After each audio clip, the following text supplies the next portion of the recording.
Suscríbete a Venganza Perfecta. Nos encantaría saber desde qué parte del mundo nos acompañas.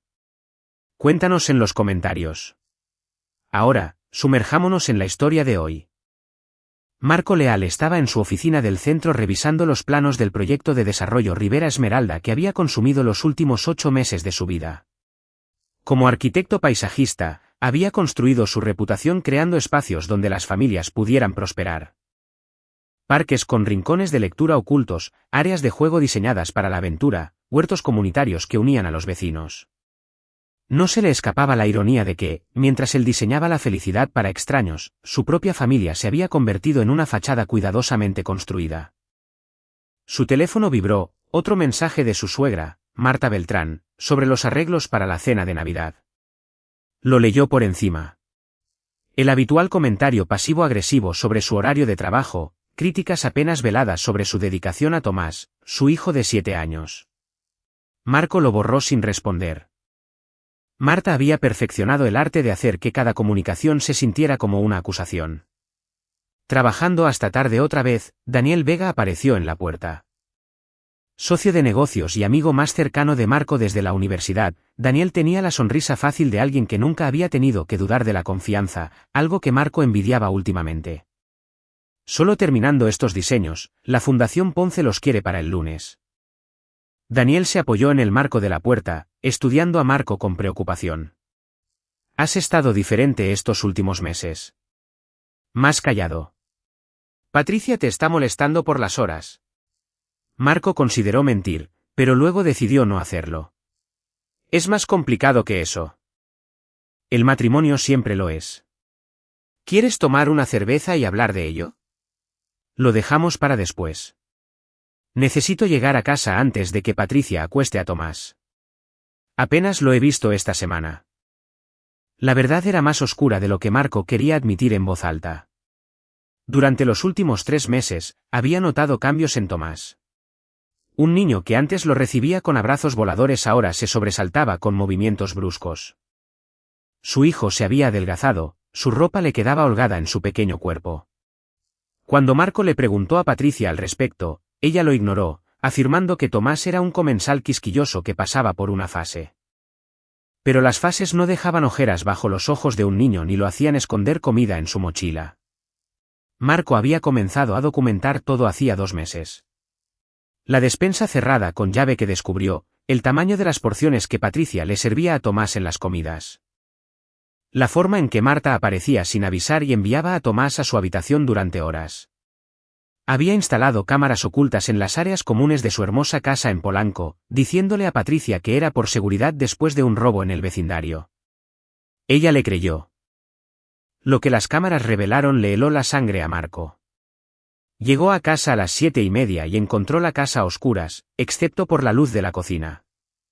Patricia estaba sentada en la isla de granito, mirando su teléfono, con una copa de vino al lado. Apenas levantó la vista cuando él entró. Llegas tarde. Son las 7:30. Te mandé un mensaje diciendo que estaría en casa a esta hora. Tomás ya está dormido. Te perdiste la cena otra vez. Marco se contuvo la respuesta y subió las escaleras. La habitación de Tomás estaba al final del pasillo, decorada con planetas y astronautas. Su hijo yacía acurrucado en su cama, despierto a pesar de la oscuridad. Marco se sentó en el borde del colchón. Oye, campeón, ¿estás bien? Los ojos de Tomás estaban muy abiertos, cautelosos. No tengo hambre, papá. Era algo muy extraño para que un niño lo dijera sin que se le preguntara. El pecho de Marco se oprimió. ¿Cenaste? La abuela dijo que estaba desperdiciando. Mamá dijo que podía pensar en eso en mi cuarto. Marco mantuvo su voz suave. ¿Qué dijo la abuela que estabas desperdiciando? Tomás dudó, luego susurró, derramé mi leche, solo un poquito. Marco acarició el cabello de su hijo. Los accidentes ocurren. Conmigo nunca estarás en problemas por accidentes. Lo sabes, ¿verdad? Tomás asintió. Pero Marco vio la incredulidad en sus ojos. Alguien le había enseñado a su hijo a no confiar en esas palabras. Te amo, Tomás, más que a nada en todo el mundo. Yo también te amo, papá. Marco se quedó hasta que Tomás se durmió, luego bajó para encontrar a Patricia justo donde la había dejado, ahora en su segunda copa de vino. Tenemos que hablar de Tomás. Patricia suspiró dramáticamente. ¿Y ahora qué, Marco? Él está bien. Estás siendo paranoico. No está bien. Ha perdido peso. Está asustado. ¿Qué está pasando cuando estoy en el trabajo?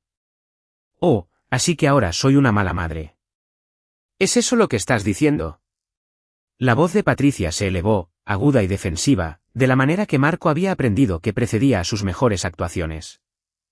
Estoy con él todo el día mientras tú estás jugando con tus dibujos. Soy yo la que lidia con sus berrinches y su melindre y su constante necesidad de atención. Pero claro, llega tú a la hora de dormir y júzgame. No estoy juzgando. Estoy preocupado. Siempre estás preocupado por algo. Preocupado por el dinero, preocupado por la casa, preocupado por las visitas de mi madre. Quizás el problema eres tú, Marco. Quizás eres tú el que hace que todos anden con pies de plomo. Era una desviación de manual. Patricia la había refinado hasta convertirla en un arte. Esta habilidad para torcer las conversaciones hasta que Marco cuestionaba sus propias percepciones. Pero esta vez tenía pruebas. Horas de grabaciones que mostraban cómo se le negaban comidas a Tomás, cómo lo encerraban en su habitación por infracciones menores, cómo era reprendido verbalmente tanto por Patricia como por Marta. Lo había guardado todo en una unidad en la nube encriptada y había enviado copias a su abogado, Eric Corona, un litigante astuto especializado en derecho familiar que había comprendido de inmediato la gravedad de la situación. Solo estoy preocupado por nuestro hijo, dijo Marco con calma. Nuestro hijo está bien. Tú eres el que necesita preocuparse por estar presente en lugar de ausente. Patricia se levantó, terminando su vino. Me voy a la cama. Cierra todo.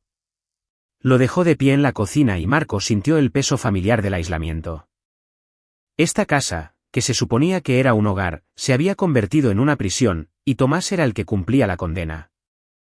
Marco regresó al trabajo a la mañana siguiente con un único propósito. Había pasado la noche revisando las grabaciones de la semana anterior, y lo que descubrió exigía una acción inmediata. Llamó a Eric Corona desde su auto antes de entrar a la oficina. Necesito verte hoy. Es urgente. La voz de Eric estaba alerta a pesar de la hora temprana. La oficina al mediodía. Allí estaré. La mañana se arrastró entre reuniones y llamadas de clientes hasta que finalmente Marco se sentó frente a Eric en el despacho del abogado en el centro. Eric rondaba los 45 años, con canas en su cabello oscuro y ojos agudos que no se perdían nada. Había manejado los contratos comerciales de Marco durante años, pero esto era un territorio diferente. Muéstrame lo que tienes, dijo Eric. Marco abrió los archivos encriptados en su tableta. Las imágenes eran condenatorias. En un clip, Marta estaba en la cocina mientras Tomás se sentaba a la mesa ante un plato vacío. Te sentarás ahí hasta que puedas aprender a ser agradecido, la voz de Marta sonaba clara. Tu padre se mató trabajando mientras tú te quejas de tener hambre. 3 horas. Piensa en lo que tienes. Patricia pasó por el encuadre y no dijo nada. Solo se sirvió más café y se fue. Otro clip mostraba a Patricia tirando del brazo de Tomás con la fuerza suficiente para dejarle marcas. Deja de llorar o te daré una razón para hacerlo. Eres manipulador igual que tu padre. La mandíbula de Eric se tensó mientras miraban. ¿Cuánto tiempo ha estado sucediendo esto, según las grabaciones? Al menos 3 meses de lo que he capturado, pero Tomás ha estado cambiando por más tiempo. 6 meses, tal vez más. Las implicaciones penales aquí son significativas, Marco. Poner en peligro a un menor, abuso, posible negligencia lo suficientemente grave como para presentar cargos penales. Pero debemos ser estratégicos sobre cómo proceder. ¿Qué quieres decir? Eric se reclinó, con los dedos entrelazados. Si solicitas la custodia de emergencia ahora, la obtendrás. Sin duda. Pero Patricia contratará un abogado. Marta cerrará filas y lucharán por esto durante años. Afirmarán que estás manipulando las pruebas. Que llevaste a Patricia al límite con tu horario de trabajo y tu ausencia emocional. Te arrastrarán por los tribunales hasta que Tomás quede traumatizado por el proceso mismo. Entonces, ¿cuál es la alternativa? Documentamos todo. Construimos un caso irrefutable y esperamos a que cometan un error. Un error lo suficientemente grande como para que no haya vuelta atrás. Eric hizo una pausa. Sé que no es lo que quieres oír, pero a veces la mejor venganza es la paciencia. Marco pensó en Tomás, delgado y asustado en su cama. ¿Cuánto tiempo más? La Navidad es en 3 semanas. Marta es la anfitriona, dijiste. Desafortunadamente, sí. Una gran reunión familiar. Toda la familia de Patricia. Marta lo convierte en una producción. Le encanta ser la matriarca que controla todo. Los ojos de Eric brillaron. Entonces, ese es el momento. Un entorno público, familia extendida, todos mirando. Dejemos que se sientan lo suficientemente cómodas como para mostrar sus verdaderos colores. Con suficientes testigos y la provocación adecuada. Se revelarán a sí mismas. Y me aseguraré de que tengamos toda la preparación legal lista para actuar inmediatamente después. ¿Estás sugiriendo que espere 3 semanas más mientras mi hijo sufre? Estoy sugiriendo que terminemos esto permanentemente en lugar de comenzar una guerra que traumatice a Tomás durante años. 3 semanas, Marco. Luego las enterraremos tan profundo que nunca volverán a ver la luz del día. Marco salió del despacho de Eric, sintiendo el peso de la decisión. 3 semanas. 21 días viendo sufrir a su hijo mientras construía el caso que destruiría a las mujeres que habían prometido amarlos a ambos. Esa noche, encontró a Tomás en su habitación dibujando cohetes. Marco se sentó a su lado, observando la forma cuidadosa en que su hijo coloreaba dentro de las líneas. La precisión de un niño que intenta desesperadamente ser perfecto. Papá, la voz de Tomás era pequeña. ¿Vamos a ir a casa de la abuela en Navidad? Sí, campeón. ¿Por qué? La mano de Tomás se detuvo sobre el crayón. No quiero ir. El corazón de Marco se partió. ¿Por qué no? La abuela dice que soy malo. Dice que lo arruino todo y que soy la razón por la que tú y mamá pelean. Dice, la voz de Tomás bajó a un susurro. Dice que serías más feliz sin mí. Marco abrazó a su hijo con fuerza, sintiendo los frágiles huesos debajo del pijama de Batman. Tomás, escúchame. Eso es una mentira. La mentira más grande que nadie te ha dicho jamás. Eres lo mejor de toda mi vida. Me haces feliz todos los días. Nada. Nada es tu culpa. ¿Entiendes? Tomás asintió contra su pecho, pero Marco sintió la humedad de las lágrimas a través de su camisa. Voy a arreglar esto, prometió Marco. Me aseguraré de que nadie te vuelva a hacer daño nunca más.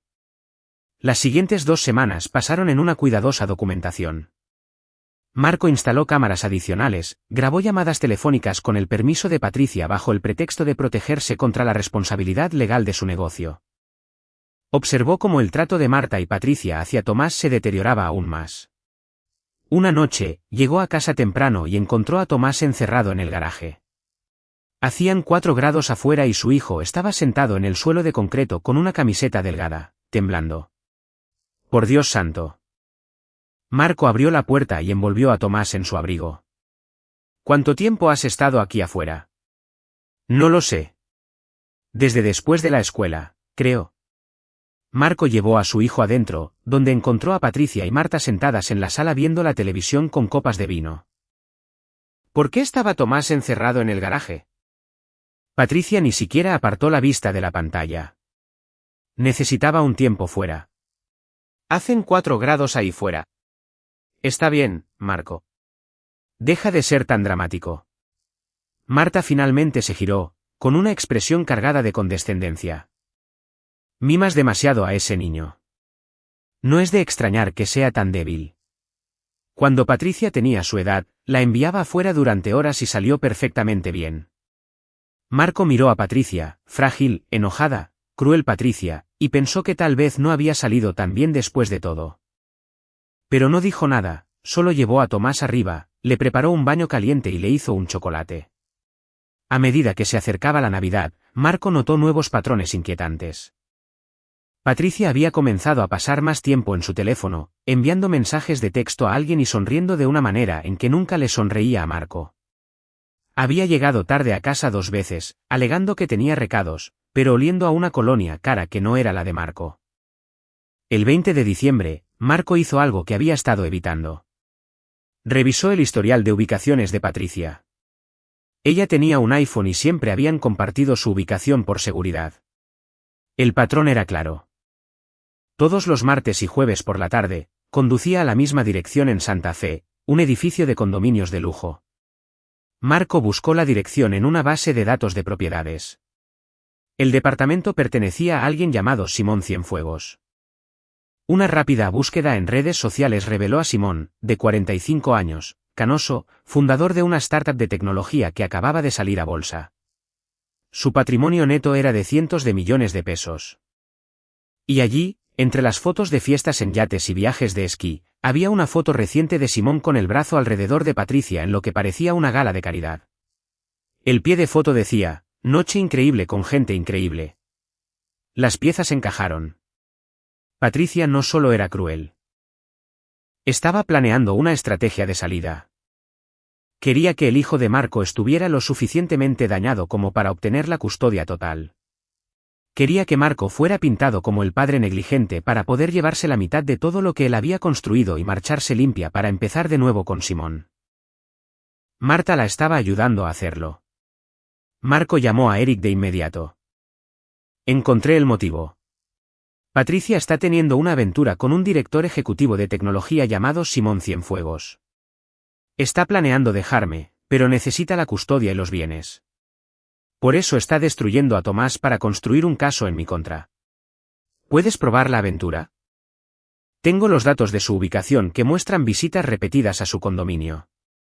Tengo fotos de las redes sociales. Puedo conseguir más. Consigue más. Pero Marco, no la confrontes. Todavía no. Deja que piensen que están ganando. La Navidad es en 5 días. Las necesitamos cómodas y confiadas. Marco colgó y se sentó en su auto afuera de la oficina, observando las luces de la ciudad. 5 días más. 5 días más viendo sufrir a su hijo mientras se preparaba para quemar a las personas que los traicionaron a ambos. En Nochebuena, Patricia anunció que se quedarían en casa de Marta durante las fiestas para que Tomás pudiera experimentar una verdadera Navidad familiar. Marta vivía en una enorme casa colonial en las lomas de Chapultepec, el tipo de casa que gritaba dinero antiguo y posición social. Patricia había crecido allí, criada por una madre que valoraba la apariencia sobre la sustancia, el control sobre el amor. Marco empacó la maleta de Tomás con cuidado, incluyendo el pequeño oso de peluche con el que su hijo dormía, e intentó ignorar el pavor que se acumulaba en su estómago. Mañana, todo cambiaría. De una forma u otra, la actuación terminaría.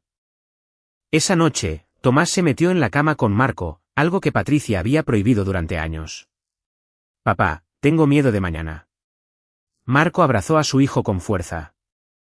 Lo sé, campeón, pero te prometo que, después de mañana, las cosas van a ser diferentes. Mejores. Me aseguraré de que estés a salvo. ¿Confías en mí? ¿Puedes hacer eso? Tomás asintió contra su pecho. Confío en ti, papá. Marco permaneció despierto mucho después de que Tomás se durmiera, su mente repasando todos los escenarios posibles para el día siguiente. Eric lo había entrenado, lo había preparado, pero había 1000 maneras en que podría salir mal. Aún así, no hacer nada ya no era una opción. A Tomás se le estaba acabando el tiempo, se le estaba acabando la infancia, se le estaba acabando la capacidad de ser salvado. Mañana, Marco activaría la trampa que había estado construyendo cuidadosamente durante meses. Mañana, Marta y Patricia aprenderían que él no era el tonto débil y distraído por el que lo habían tomado. Mañana, descubrirían que Marco Leal jugaba un juego más largo de lo que jamás habían imaginado. La mañana de Navidad llegó con una lluvia fuera de temporada, gris y fría. La casa de Marta brillaba con decoraciones excesivas. El tipo de despliegue navideño que pedía a gritos atención en Instagram en lugar de alegría real. La familia extendida comenzó a llegar alrededor del mediodía. El hermano de Patricia, Alfonso Ferrer y su esposa Cristina, sus hijas adolescentes y varias tías y tíos que Marco apenas conocía. Marta presidía en su sala de estar formal, dirigiendo el tráfico y aceptando cumplidos por su decoración. Llevaba un vestido de diseñador y suficientes joyas como para financiar un país pequeño, desempeñando el papel de matriarca amada con facilidad practicada. Marco le dio un beso al aire cerca de la mejilla. Qué bueno que pudiste alejarte del trabajo para unirte a nosotros. La puya aterrizó exactamente como se pretendía, y varios parientes miraron. La curiosidad se despertó. Marta había pasado meses sembrando dudas sobre Marco entre la familia, pintándolo como un padre ausente y egoísta. Era el trabajo preliminar para el inevitable divorcio. Otra pieza del plan de Patricia. Tomás se mantuvo cerca del lado de Marco, nervioso entre la multitud. Patricia lo había vestido con ropa que le colgaba de su delgada figura, haciéndolo parecer aún más demacrado y frágil. Era una puesta en escena deliberada. Marco se dio cuenta de que ella quería que todos vieran a Tomás con aspecto descuidado. La cena se sirvió a las 3 en un enorme comedor. La mesa extendida gemía bajo el festín que Marta había encargado.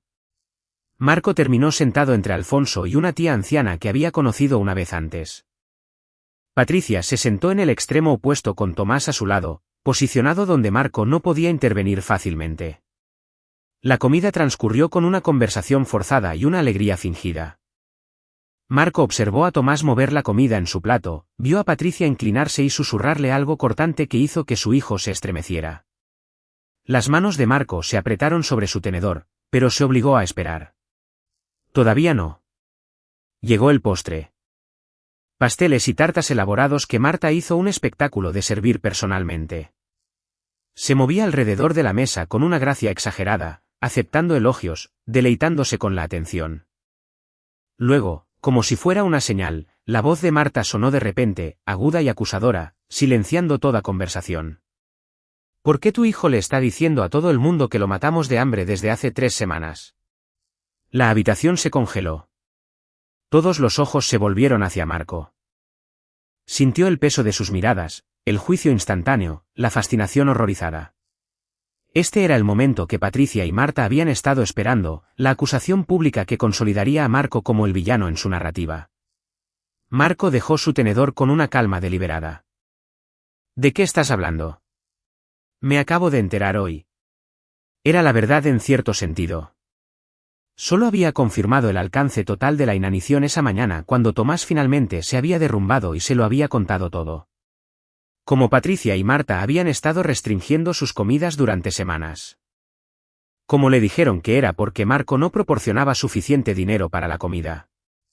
Como lo habían entrenado para culpar a su padre.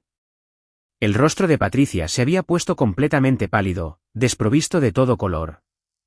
Sus ojos se movían entre Marco y Marta, con un parpadeo de pánico. No era así como se suponía que debía ir el guión. Se suponía que Marco estaría a la defensiva, enojado, con aspecto culpable. En cambio, se sentó tranquilo y expectante. Marta se recuperó primero, redoblando la apuesta. Tomás ha estado diciendo a la familia toda la tarde que apenas come, que nunca estás en casa, que está descuidado y asustado. No te atrevas a sentarte ahí y fingir que eres una especie de víctima, Marco. Todos vemos lo delgado que está. Todos sabemos que nunca estás cerca. Alfonso se movió incómodamente. Marco, amigo, tal vez deberíamos hablar de esto en privado. No. La voz de Marco cortó los murmullos. Si Marta quiere tener esta conversación públicamente, entonces tengámosla. Toda. Al descubierto. En ese preciso momento, sonó el timbre de la puerta principal. Marta frunció el ceño, irritada por la interrupción de su momento dramático. ¿Quién diablos podría estar de visita en Navidad? El timbre volvió a sonar, más insistente. Marta resopló y fue a abrir, el resto de la familia observaba en un silencio confuso. Marco podía oírla abrir la puerta, su voz adoptando ese tono empalagoso que usaba con los extraños. Sí, puedo ayudarle. Luego, pasos, varios pares moviéndose por el vestíbulo hacia el comedor. Marta retrocedió a la vista, su rostro ahora igualaba el de Patricia, y detrás de ella venían dos policías uniformados y Tomás. El hijo de Marco caminó entre los oficiales, con la barbilla en alto de una manera que Marco nunca había visto antes, una expresión decidida en su joven rostro que parecía mucho mayor de 7 años. Detrás de ellos venía Eric Corona, llevando un maletín de cuero, y otro hombre que Marco reconoció como el detective Luis Ramírez de la Policía de la Ciudad de México. La habitación estalló en un ruido confuso. Alfonso se levantó. Cristina jadeó. Patricia emitió un sonido como el de un animal herido. ¿Qué significa esto?, exigió Marta, pero su voz había perdido su tono imperioso. El detective Ramírez dio un paso adelante. Soy el detective Ramírez de la Secretaría de Seguridad Ciudadana. Estamos aquí por acusaciones de abuso y negligencia infantil. Necesitamos hablar con Patricia Leal y Marta Beltrán. Tomás caminó directamente hacia Marco, quien inmediatamente lo levantó en brazos a pesar de la edad de su hijo. Tomás rodeó el cuello de Marco con sus brazos y susurró, «Lo hice, papá. Les conté todo, tal como dijiste». Eric se paró al lado del detective Ramírez, su expresión profesional y fría. Hace 3 meses, Marco Leal acudió a mí con preocupaciones sobre el bienestar de su hijo. Pasamos ese tiempo construyendo un caso completo que documenta abuso infantil sistemático, negligencia y conspiración para cometer fraude en los procedimientos de custodia. Abrió su maletín y sacó una tableta. Colocándola sobre la mesa del comedor donde todos pudieran ver. Esta es una grabación de las cámaras instaladas en la Casa Leal. El señor Leal informó a la señora Leal de estas cámaras cuando se instalaron por motivos de seguridad. Ella consintió su presencia. Lo que no sabía era su verdadero propósito. Eric presionó reproducir. La sala observó en un silencio horrorizado mientras la grabación avanzaba. Marta reprendiendo a Tomás por infracciones menores. Patricia tirando de su brazo con la fuerza suficiente para dejarle moretones. Tomás encerrado en el garaje, temblando. Tomás siendo privado de comidas mientras Patricia y Marta bebían vino en la habitación de al lado. Una tía comenzó a llorar. El rostro de Alfonso se ensombreció de rabia mientras miraba a su hermana. Cristina acercó a sus propias hijas como si las protegiera de la fealdad que se desarrollaba en la pantalla. Estas grabaciones abarcan 3 meses, continuó Eric. Tenemos más de 60 horas de abuso documentado. También tenemos registros médicos que muestran la pérdida de peso de Tomás, el testimonio de su consejero escolar sobre cambios de comportamiento y desde esta mañana, una declaración completa del propio Tomás. Patricia finalmente encontró su voz, estridente y desesperada. Esto es una trampa. Marco está mintiendo. Está manipulando todo. Él es. Tenemos sus mensajes de texto, señora Leal. El tono del detective Ramírez era plano, impasible. Mensajes entre usted y su madre discutiendo cómo manejar la situación de Tomás. Mensajes entre usted y un tal Simón Cienfuegos discutiendo sus planes para divorciarse de su esposo y quedarse con todo. Mensajes donde usted discute explícitamente hacer que Tomás parezca descuidado para fortalecer su caso de custodia. El color que se había desvanecido del rostro de Patricia regresó en un rubor de ira. Invadiste mi privacidad. No puedes usar eso. Su esposo tiene acceso legal a los registros telefónicos de su plan familiar compartido, dijo Eric sin problemas. Todo lo que hemos obtenido se ha hecho legalmente. Todo lo que hemos documentado es admisible. Marta intentó una táctica diferente, su voz adquiriendo la calidad temblorosa de una víctima. No sé qué creen que vieron en esos vídeos, pero yo estaba tratando de disciplinar a un niño difícil. Patricia estaba abrumada. Su esposo nunca estaba en casa. Yo estaba ayudando. Usted encerró a un niño de 7 años en un garaje a 4 grados durante 5 horas. Las palabras del detective Ramírez fueron mesuradas pero devastadoras. Usted retuvo la comida como castigo. Le dijo repetidamente que su padre sería más feliz sin él. Señora Beltrán. Estas acciones constituyen abuso infantil criminal según las leyes de la Ciudad de México. Alfonso se levantó de repente, su silla raspando ruidosamente contra el suelo. Miró a su hermana con una expresión de absoluta repulsión. Patricia, mamá, ¿qué demonios hicieron? Alfonso, por favor. ¿No lo entiendes? Patricia extendió la mano hacia su hermano, pero él se apartó de su toque como si se quemara. Entiendo que torturaste a un niño. ¿A tu hijo? A mi sobrino. Alfonso se volvió hacia Marco. Lo siento. Dios, Marco, lo siento mucho. Si hubiera sabido. Contaban exactamente con eso, interrumpió Eric. Que nadie lo supiera. El abuso prospera en el aislamiento. Marta cultivó la imagen de la abuela devota mientras destruía sistemáticamente el sentido de seguridad de su nieto. Patricia pintó a Marco como el padre ausente mientras descuidaba a Tomás y planeaba su estrategia de salida con su novio. ¿Rico? Cristina habló, con la voz temblando de furia. Tenemos que irnos. Niñas, pónganse los abrigos. No nos quedaremos en esta casa ni un minuto más. Otros parientes comenzaron a levantarse, recogiendo sus pertenencias. La celebración de Navidad se desintegraba en el caos. Varios lanzaron miradas de asco a Marta y Patricia. Una de las tías ancianas de Marco escupió a los pies de Patricia al pasar. El detective Ramírez se acercó a Patricia. Señora Leal, necesitamos que nos acompañe para responder algunas preguntas. Señora Beltrán, usted también. Estoy arrestada. La voz de Patricia se había vuelto débil y asustada. No en este momento, pero estamos investigando cargos penales. No está obligada a venir, pero le sugiero encarecidamente que coopere. Marta se irguió, tratando de recuperar algo de dignidad. Quiero a mi abogado. Está en su derecho. El detective Ramírez asintió a su compañero, quien se adelantó con unas esposas. Sin embargo, dada la gravedad de las acusaciones y las pruebas que hemos revisado, las pongo a ambas bajo arresto por poner en peligro a un menor, maltrato criminal y conspiración para cometer fraude. Las esposas hicieron clic alrededor de las muñecas de Patricia, y ella comenzó a llorar. Grandes sollozos desgarradores que podrían haber conmovido a Marco una vez, pero que ahora solo sonaban como la última actuación desesperada de alguien que finalmente había sido atrapada. Marta mantuvo su silencio estoico mientras también era esposada. Pero Marco vio la furia en sus ojos, la rabia de alguien acostumbrado a controlar cada situación, ahora encontrándose impotente. Mientras los oficiales las conducían hacia la puerta, Patricia se volvió, con el rostro manchado de rímel. Marco, por favor, no hagas esto. Piensa en Tomás. Piensa en nuestra familia. Marco abrazó a su hijo con más fuerza. Tomás había enterrado su rostro en el hombro de Marco, pero no lloraba. Se sentía sólido, firme, como si le hubieran quitado un peso de encima. Estoy pensando en Tomás, dijo Marco en voz baja. Es en lo único que he estado pensando. Deberías haber pensado en él antes de decidir que era desechable.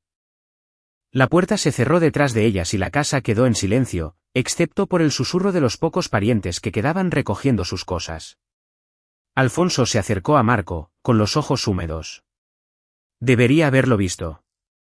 Debería haber sabido que algo andaba mal. Engañó a mucha gente. Eso es lo que ella hace. ¿Qué necesitas de mí? ¿De nosotros? Lo que sea. Marco apreció la oferta. Testimonio si llega a juicio. La verdad sobre qué tipo de personas son realmente. Lo tendrás. Todo. Alfonso apretó el hombro de Marco, luego reunió a su familia y se fue.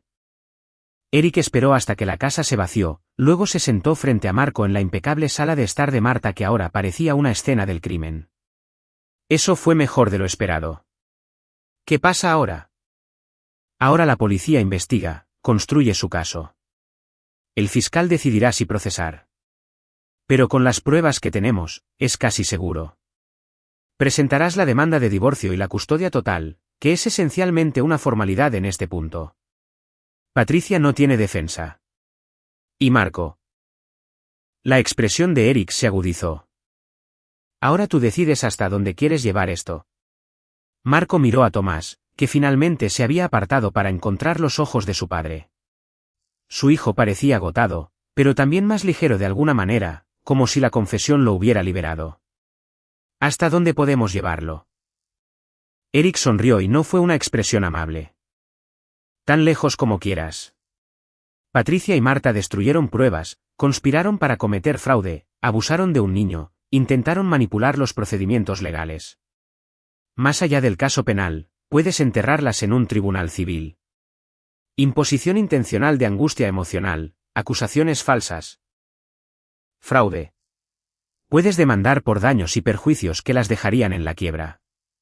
Puedes asegurarte de que todos en su círculo social, su red profesional, su mundo entero sepan exactamente lo que hicieron. Quiero que lo pierdan todo, dijo Marco en voz baja. De la misma manera que intentaron hacer que Tomás lo perdiera todo. Entonces eso es lo que haremos. Eric se levantó, recogiendo sus materiales. Lleva a Tomás a casa, ponlo a salvo, déjalo descansar, y luego comenzaremos a planificar la fase 2. Después de que Eric se fue, Marco llevó a Tomás a su auto, acomodándolo en el asiento trasero con una manta del armario de la entrada de Marta.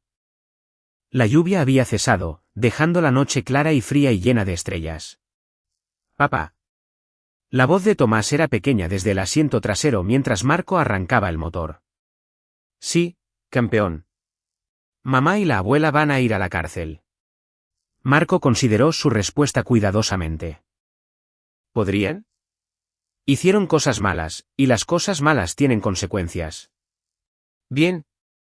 No hubo vacilación en la voz de Tomás, ninguna incertidumbre infantil. Deberían ir a la cárcel. Fueron malas. La garganta de Marco se apretó. 7 años. Y su hijo ya había aprendido que el amor podía ser usado como un arma. Que las personas que deberían protegerte podían ser las que más te lastimaran. Pero también había aprendido que su padre lucharía por él, que la seguridad era posible, que la verdad podía ganar. Ya no te harán daño, prometió Marco. ¿Lo juro? Condujeron a casa por calles vacías, con luces de Navidad parpadeando en las ventanas. Familias reunidas en casas cálidas haciendo lo que se supone que deben hacer las familias, amarse unos a otros. Marco estacionó en su entrada y miró la casa que había sido una prisión. Mañana comenzaría el proceso de convertirla en un hogar de nuevo. Llevó a Tomás adentro, le dio una comida de verdad. Tomás comió 3 platos como si una presa se hubiera roto, y luego lo arropó en la cama. «Papá, ¿te quedarás?» «No voy a ninguna parte». Marco se acostó al lado de su hijo hasta que Tomás se durmió, luego se deslizó a su oficina y abrió su computadora portátil. Tenía trabajo que hacer. Eric había trazado el camino legal. Pero Marco tenía algo más en mente, algo que lastimaría a Patricia y Marta donde más les dolía, en su reputación y su orgullo. Abrió las redes sociales de Patricia. Las cuentas cuidadosamente seleccionadas de Marta, llenas de fotos familiares y citas inspiradoras sobre la maternidad. Pensó en Simón Cienfuegos, el director ejecutivo de tecnología que había estado acostándose con la esposa de otro hombre, que probablemente no tenía idea del abuso que Patricia había cometido para asegurar su futuro financiero con él. Marco comenzó a redactar correos electrónicos, uno para la junta directiva de Simón, uno para el club de campo de Marta, uno para toda la lista de contactos de Patricia. No los enviaría todavía. El momento era importante. Pero cuando se presentaran los cargos penales, cuando la verdad se convirtiera en un registro público, estos correos electrónicos asegurarían que todos en su mundo social cuidadosamente construido supieran exactamente lo que Patricia y Marta habían hecho. Los siguientes 3 días pasaron en un torbellino de entrevistas policiales, audiencias de custodia de emergencia y despachos de abogados. A Marco se le concedió la custodia total en 48 horas. Patricia fue liberada bajo fianza pero se le prohibió el contacto con Tomás. Marta permaneció en la cárcel, incapaz de pagar la alta fianza fijada por un juez que había revisado la grabación y se había mostrado visiblemente disgustado. Al tercer día, Marco se sentó en el despacho de Eric revisando los siguientes pasos. El fiscal está avanzando con los cargos penales contra ambas. Abuso infantil, maltrato criminal y varios cargos por presentar informes falsos dadas sus intentos de incriminarte. Patricia se enfrenta a sentencias mínimas obligatorias si es declarada culpable. Marta, aún más. Dada su edad y la premeditación involucrada. ¿Y el caso civil? He redactado las demandas. Imposición intencional de angustia emocional contra ambas. Acusaciones falsas contra Patricia. Estamos buscando daños y perjuicios de 7 cifras por el tratamiento médico de Tomás, terapia. Tus honorarios legales y daños punitivos. Entre el caso penal y la demanda civil, estarán ahogadas en honorarios legales durante años. Marco asintió lentamente. ¿Y Simón Cienfuegos, qué hay de él? Se estaba acostando con mi esposa mientras ella abusaba activamente de su hijo. Eso lo convierte en cómplice, ¿no es así? Como mínimo, debería saber con qué tipo de persona está involucrado. Los ojos de Eric brillaron de comprensión. ¿Quieres ir tras él también? Quiero que todos los que permitieron esto enfrenten las consecuencias. Entonces, expandamos el círculo. Eric sacó un bloc de notas legal. La empresa de Cienfuegos cotiza en bolsa. Tiene un deber fiduciario para con sus accionistas. Si se hace público que estuvo involucrado con Patricia durante este periodo, incluso sin saberlo, es un escándalo. La junta directiva tendrá preguntas. Los inversores tendrán preguntas. ¿Podemos hacerlo público? Los registros judiciales son públicos una vez presentados. La cobertura de noticias de casos de abuso infantil es común. Especialmente cuando involucra a miembros prominentes de la comunidad. Marta Beltrán es muy conocida en la sociedad de la Ciudad de México. Patricia participaba activamente en varias organizaciones benéficas. Esta historia llamará la atención. Eric hizo una pausa. A menos que quieras controlar la narrativa tú mismo. Marco entendió. Estás diciendo que debería hablar con la prensa. Estoy diciendo que tienes una historia que la gente necesita escuchar. Sobre un padre que luchó por su hijo. Sobre el abuso sistemático oculto detrás de una fachada perfecta. Sobre la justicia prevaleciendo. Esa es una historia que vende periódicos y se vuelve viral. ¿Y al contarla? Te aseguras de que todos, absolutamente todos, sepan lo que Patricia y Marta hicieron. Marco pensó en Tomás, en proteger su privacidad versus exponer la verdad. Pero Tomás estaba a salvo ahora, y permanecer en silencio nunca había protegido a nadie de abusos como este. El silencio era como prosperaban los depredadores. Organiza las entrevistas. Contaré la historia. Hay una cosa más. Eric deslizó una carpeta sobre el escritorio. El abogado de Patricia me contactó esta mañana. Quiere negociar. ¿Negociar qué? No tiene ninguna ventaja. Está ofreciendo declararse culpable de todos los cargos a cambio de que no haya demanda civil.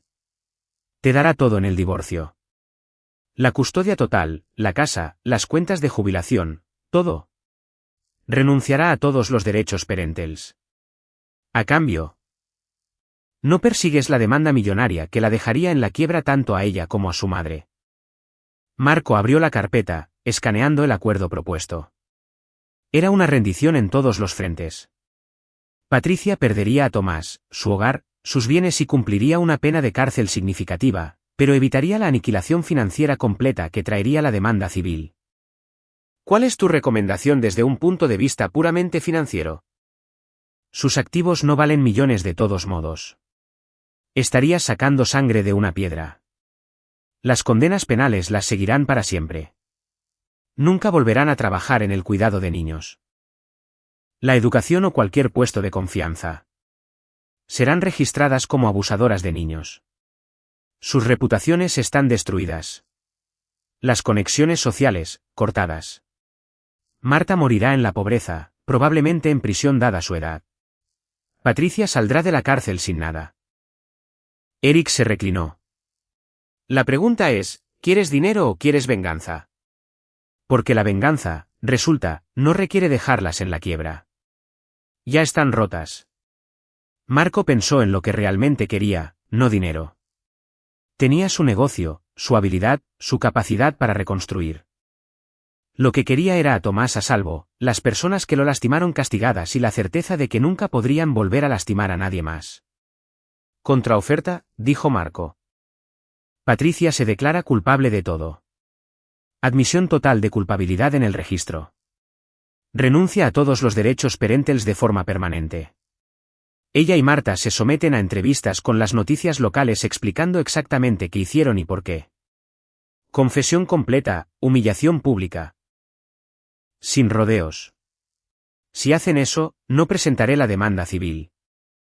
¿Quieres que confiesen públicamente? Quiero que todos lo sepan. Quiero que no haya ambigüedad, que no haya espacio para que luego se hagan las víctimas. Que digan la verdad ante la cámara para que todos la vean. Ese es el precio de no ser destruidas financieramente además de todo lo demás. Eric sonrió lentamente. Eso es cruel, Marco. Lo apruebo. El abogado de Patricia tardó menos de una hora en aceptar. Patricia diría cualquier cosa, admitiría cualquier cosa si eso significaba evitar la ruina financiera completa. Marta tardó más. El orgullo era más difícil de romper que el miedo, pero finalmente ella también aceptó. La entrevista se emitió 3 días después en las noticias locales. Marco la vio desde su sala de estar, con Tomás en la cama arriba y Daniel a su lado para apoyarlo. Patricia estaba sentada en una sala de interrogatorios, con aspecto delgado y agotado, vestida con un uniforme naranja. Las preguntas del reportero fueron directas y las respuestas de Patricia fueron planas, guionizadas, rotas. Abusé de mi hijo. Lo descuidé intencionalmente para construir un caso de custodia contra mi esposo para poder divorciarme de él y tomar sus bienes mientras mantenía una relación con otro hombre. Mi madre me ayudó. Retuvimos comida, lo encerramos en espacios fríos. Lo abusamos verbalmente y le dijimos que su padre no lo amaba. Todo fue calculado. Todo fue intencional. Soy culpable de todos los cargos en mi contra. La entrevista de Marta fue más corta. Mantuvo más la compostura, pero las palabras fueron las mismas. Culpable, intencional, calculado. El mal disfrazado de disciplina. La historia explotó. En cuestión de horas, fue recogida por medios nacionales. Las redes sociales estallaron de indignación. El nombre de Patricia se volvió tendencia. Personas del club de campo de Marta declararon públicamente repudiándola. La empresa de Simón Cienfuegos emitió un comunicado diciendo que había sido puesto en licencia mientras se investigaba su conducta. El teléfono de Marco sonaba constantemente. Solicitudes de entrevistas, mensajes de apoyo, amenazas de personas que creían que la historia era fabricada a pesar de las confesiones. Ignoró la mayor parte, centrándose en Tomás. Su hijo iba a terapia 2 veces por semana, trabajando el trauma con una psicóloga infantil especializada en casos de abuso. Algunos días, Tomás era el niño feliz de 7 años que debería ser. Otros días, estaba callado, retraído, lidiando con demonios que Marco no podía combatir por él, pero se estaban curando juntos. Una semana después de la entrevista, Marco estaba en un tribunal mientras Patricia era sentenciada a 6 años de prisión. Marta recibió 10, dada su edad y menor posibilidad de rehabilitación. Ninguna de las dos sería elegible para la libertad condicional hasta que hubieran cumplido al menos 2/3 de sus sentencias. Patricia lloró mientras se la llevaban.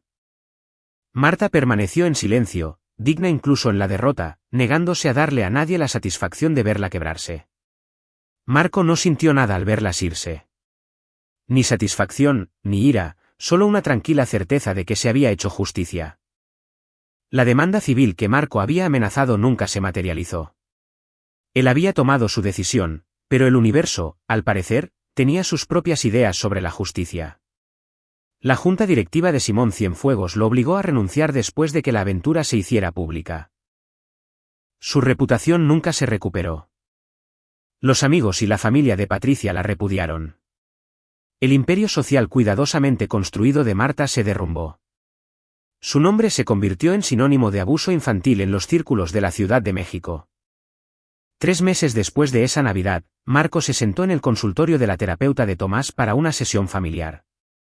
Tomás ha hecho un progreso notable, dijo cálidamente la doctora Carolina Macías. Era joven, amable, con una forma de hablar a los niños que los hacía sentir escuchados. Está procesando su trauma de manera saludable y sus pesadillas están disminuyendo. La estabilidad que le has proporcionado ha sido crucial. Marco miró a Tomás, que estaba dibujando en una pequeña mesa en la esquina. Superhéroes, cohetes, dragones, cosas normales de niños. Hay una cosa que Tomás ha querido discutir, continuó la doctora Macías. Ha estado preguntando cuándo le explicarás por qué su madre hizo lo que hizo. Entiende que ella estuvo mal, pero quiere entender el porqué. Marco había estado temiendo esto. ¿Cómo le explicas a un niño que su madre valoraba el dinero más que a él, que su abuela era cruel porque la crueldad era todo lo que conocía? ¿Puedo hablar con él?, preguntó Marco. Por supuesto, para eso estamos aquí. Marco se acercó a la mesa, sentándose frente a Tomás. Su hijo levantó la vista, con ojos cafés, tan parecidos a los de Marco, llenos de preguntas, dolor y esperanza. La doctora Macías dice que quieres saber por qué mamá hizo lo que hizo. Tomás asintió. ¿Fue por mi culpa? ¿Porque soy malo? No. Marco tomó la mano de su hijo. Nunca por tu culpa. Nunca has sido malo. Ni una sola vez. Nunca. Tu mamá ella tomó decisiones porque quería cosas más de lo que quería hacer lo correcto. Quería dinero y una vida diferente y no le importaba a quién lastimara para conseguirlo. Eso no tiene que ver con que tú seas malo. Tiene que ver con que ella estaba enferma de una manera que la hizo hacer cosas terribles. ¿Por qué no me quería? La pregunta le rompió el corazón a Marco. Creo que sí te quería, campeón. Pero no de la manera en que una mamá se supone que debe querer a su hijo. No un amor sano. Y cuando el amor no es sano, puede lastimar a la gente. A veces. Lo más sano que alguien puede hacer es alejarse o buscar ayuda. Tu mamá no hizo eso. Lo empeoró. Y eso es culpa de ella, no tuya. ¿Crees que está arrepentida? Marco consideró mentir, pero decidió que Tomás merecía la verdad. Creo que está arrepentida de que la hayan atrapado. No sé si está arrepentida de haberte lastimado, pero Tomás, eso no importa. Lo que importa es que ahora estás a salvo. Ahora eres amado. Realmente amado, de la manera correcta, y nadie te va a volver a lastimar así nunca más. Tomás asintió lentamente, procesando. Me alegro de que se haya ido. Está bien sentir eso. No quiero visitarla en la cárcel. Nunca tendrás que hacerlo. Esa elección es tuya, siempre. Hablaron durante otra hora. La doctora Macías guiaba la conversación suavemente, ayudando a Tomás a expresar sentimientos para los que no tenía palabras. Al final, Tomás parecía más ligero, menos agobiado por las preguntas que había estado cargando. Esa noche, de vuelta en casa, Tomás preguntó si podían tener una Navidad de verdad, la que se habían perdido. Era marzo, pero a Marco no le importó. Decoraron la casa juntos, pusieron un árbol, hornearon galletas que se quemaron en los bordes porque ninguno de los dos sabía lo que estaba haciendo. Tomás se rió. Se rió de verdad por primera vez en meses. En la mañana de la Navidad de marzo, Tomás abrió los regalos que Marco había estado comprando en secreto. Ropa nueva que le quedaba bien, libros sobre el espacio, un telescopio para el patio trasero y, por último, la carta que Marco había escrito. ¿La lees en voz alta?, preguntó Tomás. Marco abrió el sobre y leyó: Tomás, eres la persona más valiente que conozco. Sobreviviste a algo que ningún niño debería tener que pasar, y saliste del otro lado siendo todavía amable, todavía esperanzado, todavía tú. Estoy orgulloso de ser tu papá. Estoy orgulloso de quién eres. Y te prometo que, cada día por el resto de mi vida, me aseguraré de que sepas que eres amado, que estás a salvo y que eres exactamente perfecto tal como eres. Con amor, papá. Tomás lo abrazó tan fuerte que dolió, y Marco se aferró, pensando en todo lo que habían perdido y todo lo que habían salvado. 6 meses después, el divorcio se finalizó. La casa era legalmente de Marco. Los derechos parentales de Patricia fueron terminados.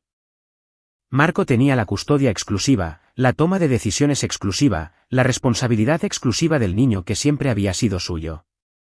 Daniel ayudó a Marco a repintar la habitación de Tomás. Cubrieron los planetas con montañas y bosques a petición de Tomás. Quería naturaleza, quería tierra bajo sus pies después de flotar en el espacio durante tanto tiempo. Lo hiciste, dijo Daniel, limpiando la pintura de un rodillo. Realmente lo hiciste. Recuperaste a tu hijo. Obtuviste justicia. Recuperaste tu vida. Sí. Marco dio un paso atrás para examinar su trabajo. Las montañas se veían bien, fuertes, permanentes y protectoras. Lo hicimos. ¿Qué sigue para ustedes dos? Marco lo pensó. Una vida normal. Ligas infantiles, obras escolares, batallas con la tarea, todas las cosas normales de padres que me perdí. Suena aburrido. Suena perfecto. Un año después de esa cena de Navidad, Marco recibió una carta de Marta desde la prisión. Casi la tira sin leer, pero la curiosidad ganó. La carta era corta, escrita con la perfecta caligrafía de Marta. Marco. No te insultaré con disculpas o explicaciones. Hice lo que hice. Tú ganaste. Escribo porque Patricia me pidió que te dijera que piensa en Tomás todos los días. Quiere que sepas que lo ama. No espero que lo creas o que te importe. Simplemente estoy cumpliendo una promesa a mi hija. Una cosa que deberías saber. Sin embargo, siempre fuiste el mejor padre. Incluso cuando intentábamos destruirte, incluso cuando estábamos destrozando sistemáticamente a tu hijo, seguiste luchando. Fuiste paciente cuando yo habría sido cruel. Estratégico cuando Patricia habría sido imprudente. Ganaste porque merecías ganar. No es una disculpa. Es solo la verdad. Marta Beltrán. Marco la leyó 2 veces, luego la archivó en la caja de documentos legales que guardaba en el fondo de su armario. No necesitaba la validación de Marta ni la protesta de amor de Patricia. Ellas tomaron sus decisiones. Él tomó las suyas. Tomás estaba prosperando ahora. 3er grado, amigos, fútbol los sábados. Las ojeras bajo sus ojos habían desaparecido. Sonreía con facilidad, reía a menudo. La terapeuta dijo que se estaba curando maravillosamente, que Marco había hecho todo bien. Algunas noches, Tomás todavía tenía pesadillas. Pero cuando las tenía, Marco estaba allí, siempre lo estaría. Estaban construyendo una nueva vida, un día a la vez. Marco había reducido sus horas de trabajo, rechazado proyectos que habrían significado viajar, elegido la presencia sobre el prestigio. Su negocio sobrevivió, prosperó. Incluso resultó que la gente apreciaba a un arquitecto que realmente priorizaba a la familia. Un sábado por la mañana, 2 años después de esa Navidad, Tomás bajó las escaleras con una expresión seria. Papá, ¿puedo preguntarte algo? Siempre, campeón. ¿Por qué no te rendiste? Cuando mamá y la abuela me estaban lastimando, ¿por qué no dejaste de preocuparte? Marco sentó a Tomás en su regazo, aunque a los 9 años ya estaba creciendo demasiado para eso. Porque eres mi hijo. Eres mi persona. Nada de lo que hicieron podría hacer que dejara de preocuparme por ti. Nada que nadie pudiera hacer me haría dejar de preocuparme por ti. Estás atrapado conmigo para siempre. Bien. Tomás lo abrazó. Quiero estar atrapado contigo para siempre. Se sentaron así durante mucho tiempo, viendo el sol de la mañana entrar por las ventanas de su hogar. Realmente su hogar ahora. Lleno de risas y seguridad y segundas oportunidades. Marco había ganado. No porque destruyó a sus enemigos, aunque lo hizo. No porque se hizo justicia, aunque así fue. Había ganado porque su hijo estaba sonriendo. Porque Tomás confiaba en él de nuevo. Porque habían sobrevivido y salido al otro lado juntos. Esa era la única victoria que importaba. Y al final, eso lo era todo. Y ahí lo tienen. Otra historia llega a su fin. ¿Qué les pareció? Me encantaría leer sus opiniones en los comentarios de abajo. Si disfrutaron esta historia, consideren unirse a nuestra comunidad suscribiéndose. Significa el mundo para nosotros. Para más historias como esta, echen un vistazo a los vídeos recomendados en pantalla, y los veré en la próxima.